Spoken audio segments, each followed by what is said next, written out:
Bonjour. Ce webinaire, organisé par l'ANSSI Toscane en collaboration avec le CMCC, dont le titre est le processus pour la réalisation d'un plan local d'adaptation, vise à fournir aux administrateurs locaux engagés dans des parcours institutionnels visant à s'adapter au changement climatique sur leur territoire les éléments de base indispensables au développement puis à l'élaboration d'un plan d'adaptation locale au changement climatique. Le changement climatique est l'un des enjeux les plus importants à l'échelle mondiale. La hausse des températures, l'évolution des régimes de précipitation et l'augmentation de la fréquence des événements extrêmes sont les signaux climatiques les plus évidents. Par exemple, les études scientifiques les plus récentes montrent que la région méditerranéenne devra faire face dans les décennies à venir aux impacts les plus significatifs du changement climatique et elle sera l'une des zones les plus à risque de la planète. Comme les impacts varient considérablement d'une région à l'autre et à l'intérieur d'une même région, les politiques climatiques internationales ont mis en évidence la nécessité de promouvoir des stratégies et des mesures d'adaptation au changement climatique à différents niveaux et échelles. En ce sens, en 2013, l'UE a défini une stratégie continentale en tant qu'outil complémentaire aux travaux des États membres pour la fourniture d'outils d'adaptation. Certains pays européens ont déjà défini des stratégies, des programmes et des plans d'adaptation au changement climatique.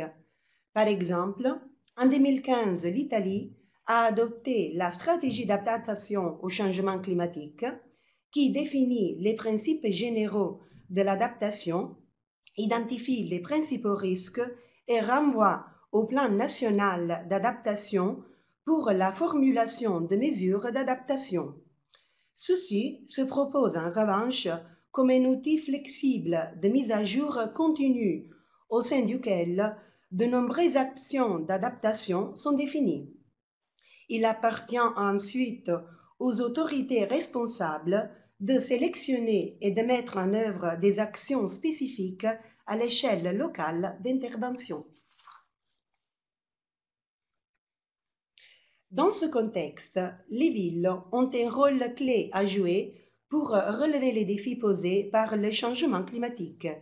Les villes sont invitées, d'une part, à contribuer à la réalisation des objectifs d'atténuation du changement climatique, à contribuer à la réduction des causes et d'autre part, à s'adapter au changement climatique en cherchant à limiter les impacts négatifs et à prendre avantage, si possible, des opportunités qui peuvent être créées.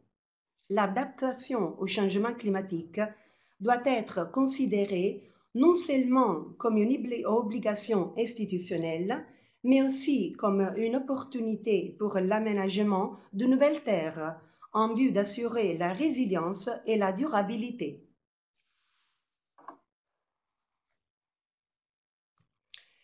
Malgré tous les outils disponibles, stratégies, plans, programmes, documents d'orientation, la planification de l'adaptation reste un défi très complexe, car de multiples disciplines sont concernées. En outre, l'adaptation concerne l'aménagement du territoire et les activités d'aménagement qui, d'une part, doivent tenir compte des projections climatiques et, d'autre part, doivent faire face à des situations dangereuses à court terme. Différentes approches méthodologiques peuvent être appliquées pour traiter la planification de l'adaptation. Ces approches devraient être choisies en fonction de l'échelle d'analyse nationale, régionale, locale et en tenant compte des sources de données, des outils et des compétences disponibles. Il n'existe donc pas d'approche méthodologique pour l'élaboration d'un plan d'adaptation qui soit meilleur ou adapté à tous les cas. Mais c'est aux administrateurs locaux et plus généralement à la communauté de choisir en fonction de leurs besoins l'approche la plus fonctionnelle.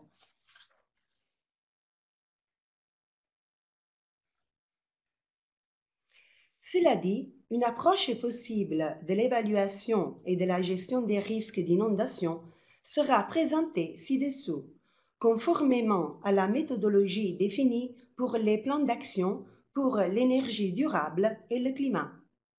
Les 5 phases de travail proposées sont certainement adéquates pour l'élaboration de plans d'adaptation relatifs à la gestion des autres risques d'intérêt pour la zone étudiée. En bref, les phrases sont les suivantes.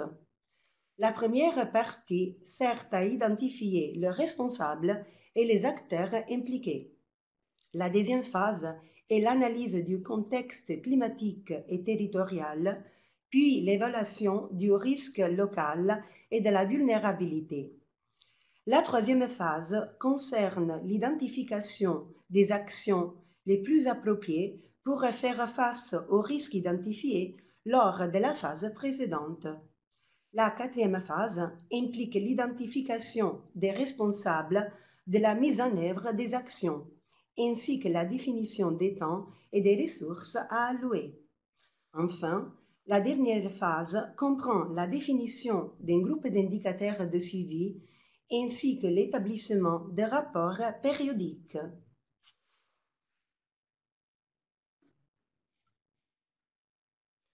Comme on l'a déjà dit, la première étape sert à identifier le responsable qui surveillera tout le développement du plan. Dans cette étape, les acteurs concernés seront aussi identifiés.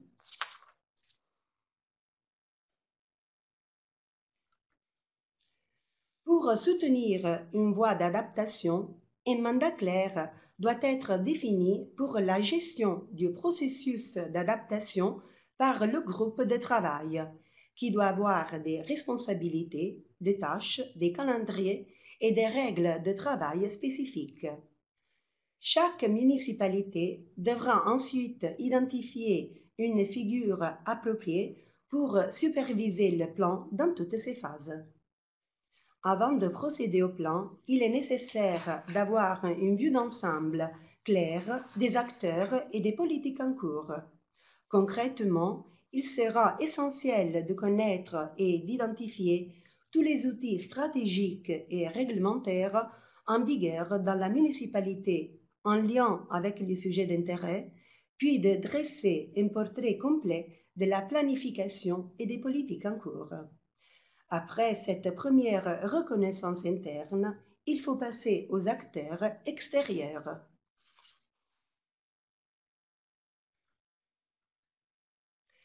Les acteurs externes peuvent être provinces, villes métropolitaines, régions et ministères, qui s'occupent en général de l'harmonisation des politiques territoriales. Ces organismes peuvent avoir des fonctions spécifiques et auxquelles l'activité des municipalités doit se conformer, en dehors des provinces, régions et États, telles que l'autorité de bassin de district. Les entreprises qui gèrent des infrastructures d'intérêt public, par exemple les gestionnaires d'infrastructures de transport, etc.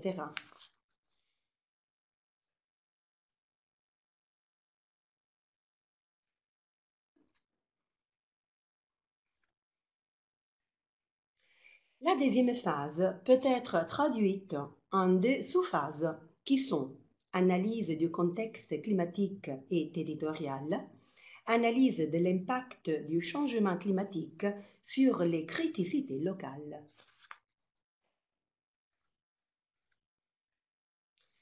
Voyons la première étape, qui est l'analyse du contexte. Les stratégies d'adaptation comprennent, en plus de la caractérisation du climat, l'analyse d'autres caractéristiques territoriales qui permettent d'évaluer la vulnérabilité et la propension du territoire pour le risque. Dans le dernier rapport de l'IPCC, le risque est défini comme le produit de trois composantes: danger, exposition et vulnérabilité. Des stratégies efficaces de réduction des risques et d'adaptation doivent donc reposer sur l'identification et l'estimation des risques et sur l'évaluation des conditions d'exposition et de vulnérabilité des systèmes naturels et humains compte tenu de leur interaction.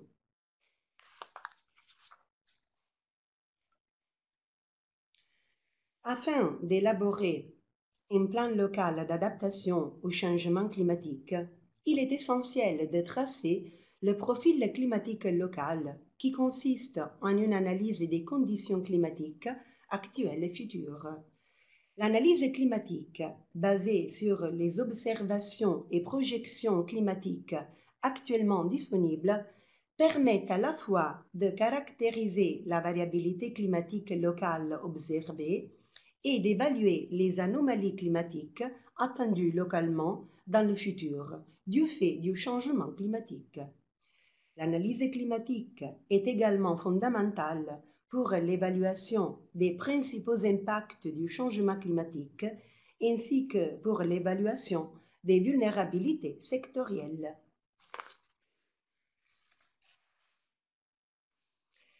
Différentes sources de données peuvent être utilisées pour évaluer la variabilité climatique de référence observée dans la zone d'intérêt spécifique.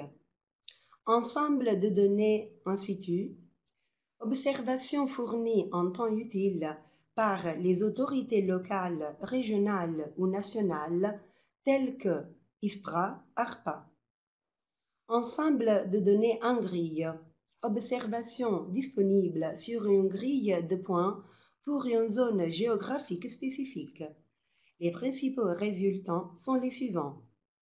Évolution des valeurs moyennes et extrêmes des principales variables atmosphériques, température et précipitation.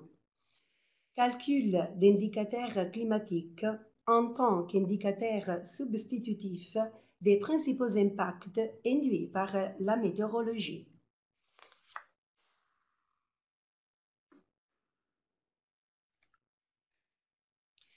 Les valeurs moyennes sont fondamentales pour la définition des caractéristiques climatiques d'une zone, tandis que les valeurs extrêmes sont importantes pour fournir des informations sur les principaux points critiques du territoire.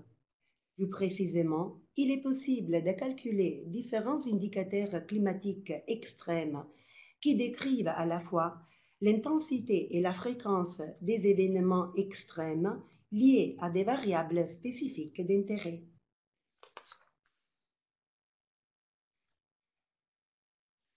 Pour évaluer les variations climatiques futures, deux types d'approches peuvent être suivies.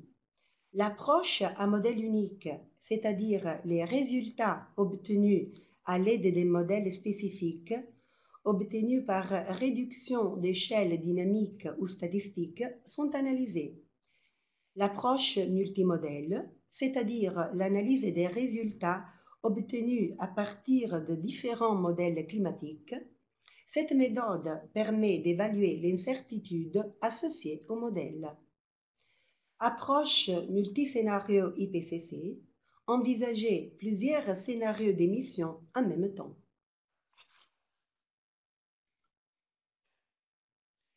Dans le cas de l'approche multimodèle, par exemple, il est possible d'effectuer différents types d'analyses pour les variables ou indicateurs d'intérêt, notamment les anomalies saisonnières et annuelles pour différentes périodes futures et pour différents scénarios choisis par l'IPCC.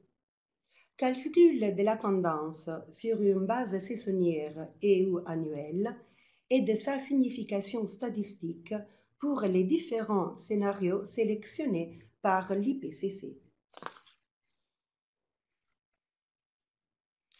Une fois que le problème de l'identification des points critiques dans le domaine d'intérêt a été résolu, l'étape suivante consiste à évaluer si et dans quelle mesure ces points critiques sont modifiés à la suite du changement climatique.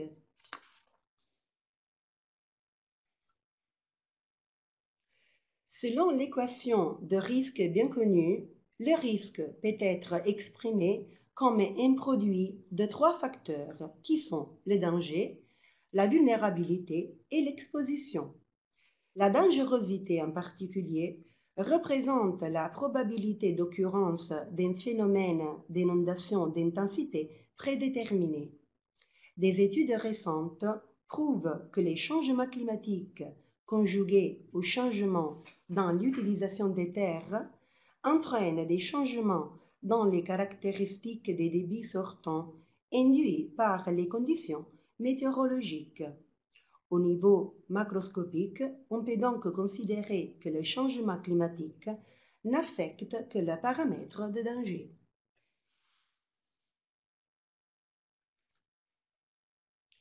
L'évaluation des effets du changement climatique sur les aléas peut être abordée avec différentes approches selon le niveau de détail que vous souhaitez atteindre.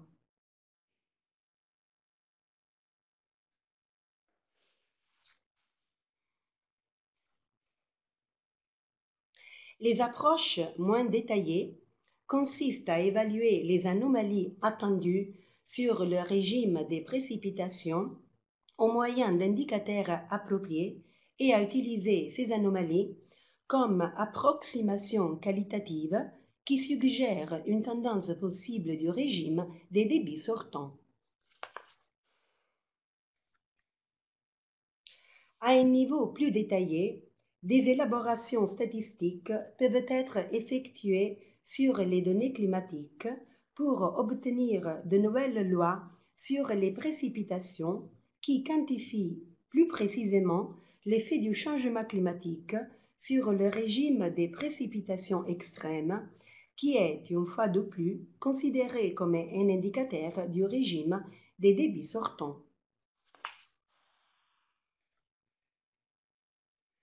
Au niveau le plus détaillé, l'anomalie due au changement climatique est calculée par référence aux variables directement représentatives du phénomène, par exemple les débits, à l'aide de modèles d'impact. Les modèles d'impact seront naturellement ceux caractéristiques de la déclinaison particulière du phénomène d'inondation, comme on l'a vu dans les diapositives précédentes. Le phénomène des inondations en milieu urbain se décline en effet à plusieurs niveaux, que l'on peut définir d'une manière légèrement impropre mais efficace: les inondations fluviales, les inondations d'eau usée et les inondations de surface. Dans le cas d'inondations fluviales, les criticités locales coïncident avec les zones inondées, dont l'évaluation est régie par la directive communautaire 60 de 2007, dite directive inondation. Par conséquent, les mêmes approches peuvent être utilisées pour effectuer une nouvelle évaluation des zones inondées en fonction du climat prévu dans l'avenir. L'objectif principal sera donc de répondre à certaines questions clés, telles que la fréquence à laquelle les zones actuellement considérées comme critiques seront inondées à l'avenir, si cette fréquence augmente ou diminue, ou par contre quelles seront à l'avenir les zones inondées avec ces fréquences qui sont considérées critiques aujourd'hui, telles que le temps de retour prévu par la directive inondation.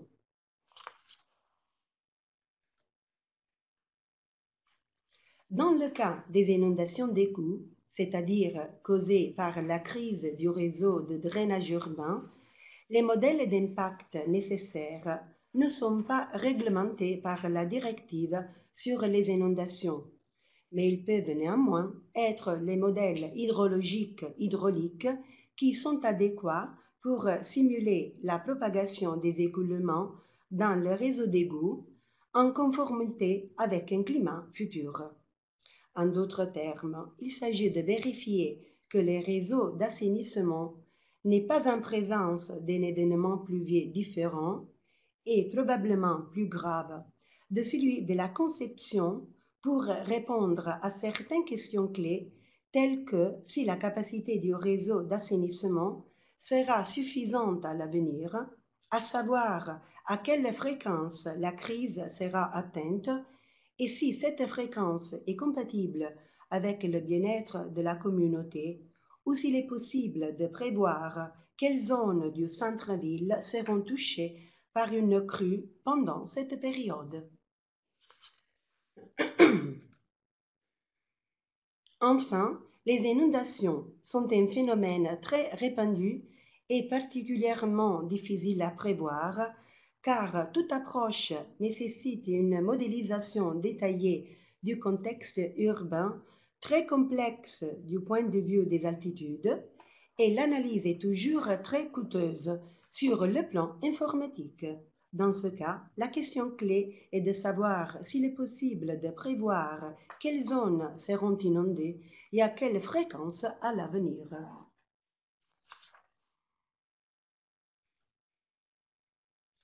Une fois les effets du changement climatique sur les problèmes locaux identifiés, des actions d'adaptation sont définies.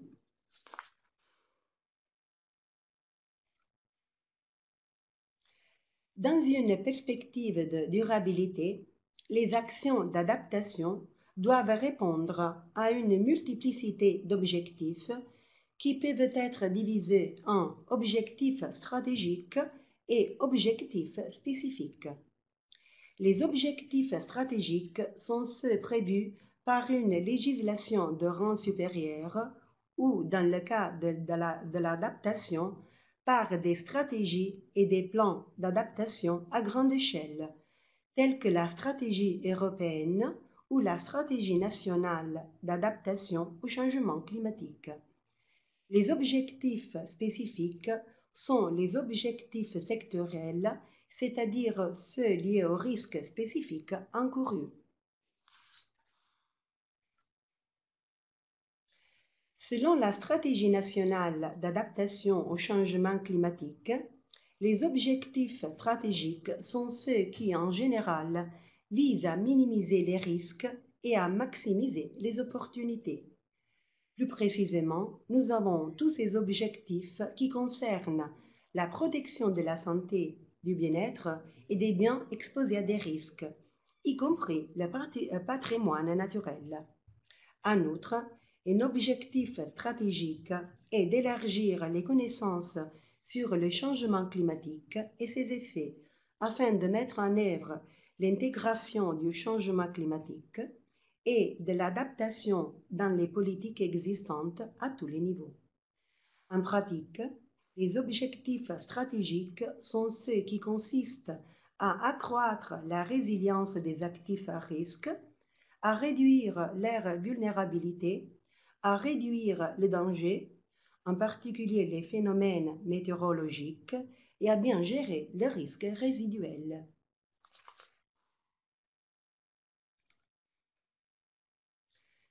En ce qui concerne les objectifs spécifiques, on peut distinguer trois objectifs principaux qui sont d'accroître la résilience des communautés, d'accroître la résilience des actifs exposés au risque et d'améliorer la réponse hydrologique hydraulique du territoire. Les deux premiers objectifs auront comme conséquence naturelle la mise en œuvre d'actions qui agiront sur l'exposition, la vulnérabilité et l'adaptabilité, tandis que le troisième objectif impliquera des actions qui interviendront sur le danger, notamment sur le danger hydraulique.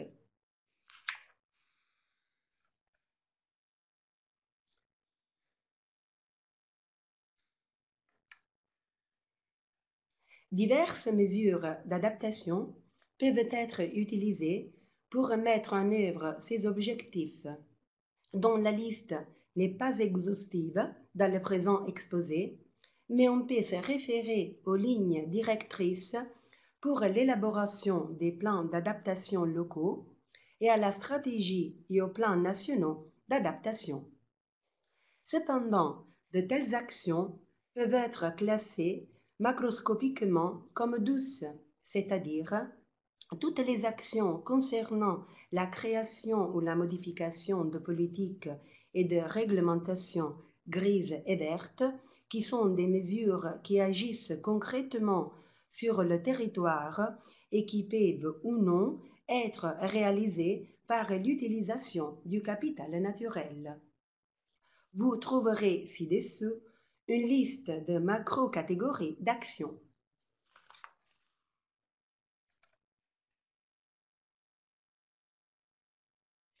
Dans le domaine de la formation et de l'information, on peut citer, entre autres, les activités de communication visant à former et informer les communautés et les gouvernements locaux, la création d'un système d'information qui intègre les données environnementales et sociales pour produire de nouvelles connaissances, le partage des résultats des actions par des canaux appropriés.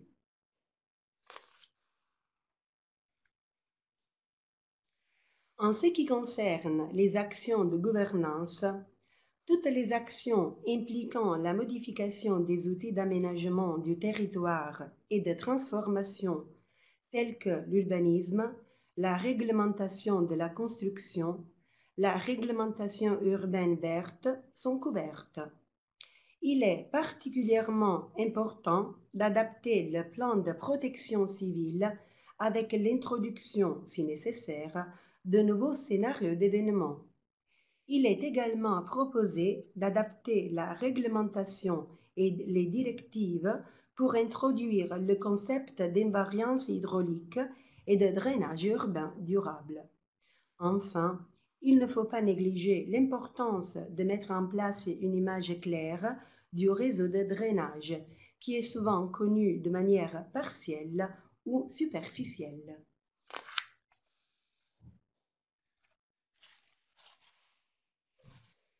Les actions de surveillance et d'alerte peuvent comprendre à la fois des éléments non contraignants, tels que la définition de nouveaux seuils d'alerte pour les systèmes d'alerte précoce, et des mesures grises telles que la mise en œuvre d'un réseau de surveillance instrumentale, par exemple en correspondance avec les criticités locales, mises en évidence par les instruments réglementaires actuels, ou par une analyse contextuelle ad hoc. Ensuite, il y a les mesures d'ajustement structurel pour les actifs exposés, qui sont toutes ces mesures, pour la plupart grises, visant à réduire la vulnérabilité des bâtiments, des infrastructures et en général de tous les actifs exposés à des risques. Enfin, nous avons toutes ces mesures qui peuvent être à la fois grises et vertes, visant à améliorer les systèmes de gestion de l'eau et en particulier à réduire les volumes et les débits de pointe des inondations. Ces mesures visent notamment, d'une part, à favoriser les composantes d'infiltration et d'évapotranspiration et, d'autre part, à gérer et laminer les volumes de crues qui se créent. Ces actions peuvent également avoir, du point de vue de la durabilité, des fonctions secondaires, mais néanmoins importantes, qui, dans le cas des solutions de drainage, concernent principalement la réduction des polluants et la réutilisation des eaux de pluie.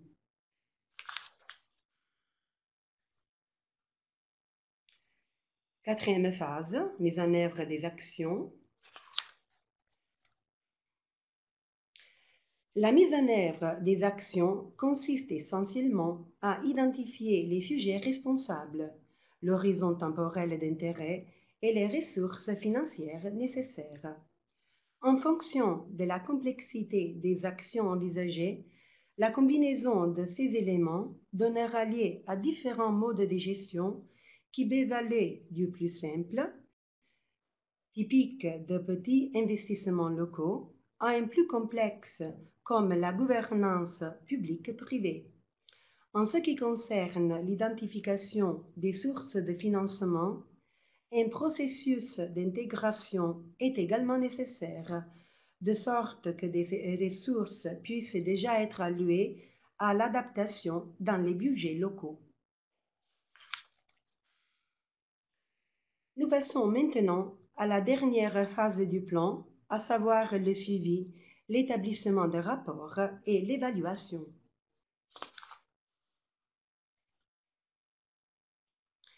Le plan national d'adaptation au changement climatique intègre le contenu de la stratégie nationale et donne des définitions pour ces trois éléments.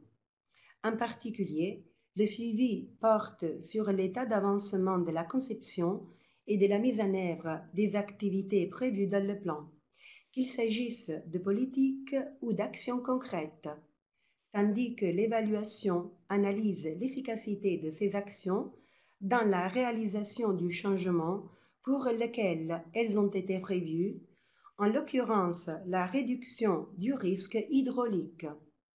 Enfin, le reporting consiste à documenter et à communiquer les résultats des phases de suivi et d'évaluation.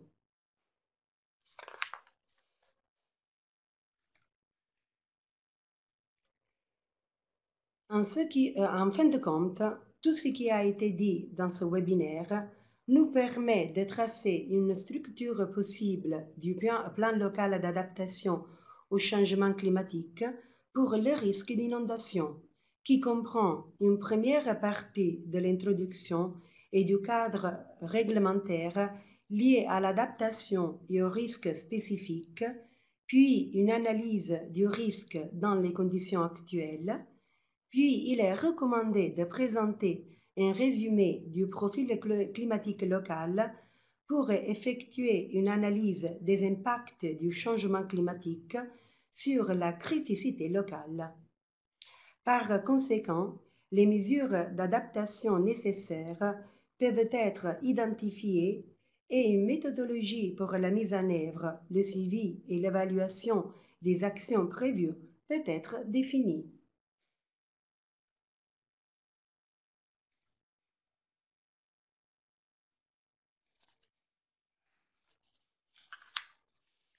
Merci pour l'attention.